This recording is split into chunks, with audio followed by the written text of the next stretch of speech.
তো আমাদের আজকে কিছুক্ষণ আগেই একটা কল এসেছিল কালিকাপুর 5 নম্বর ওয়ার্ড থেকে।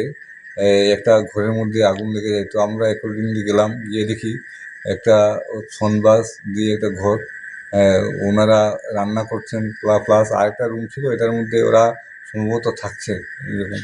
তো হঠাৎ করে আগুন লাগার খবর পেয়ে আমরা গেলাম, গিয়ে আগুনটাকে কন্ট্রোলে আনলাম।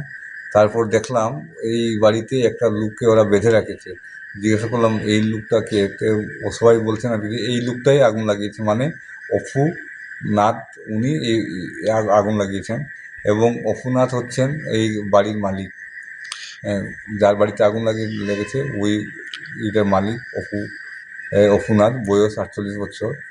আর কালিকাপুর 5 নম্বর ওয়ার্ড, একবারে ব্লকের আগে যুবরাজগঞ্জ আরবি ব্লকের যে রাস্তাটা, এই রাস্তাটা ঢুকে গিয়ে সামনেই এই স্পটটা।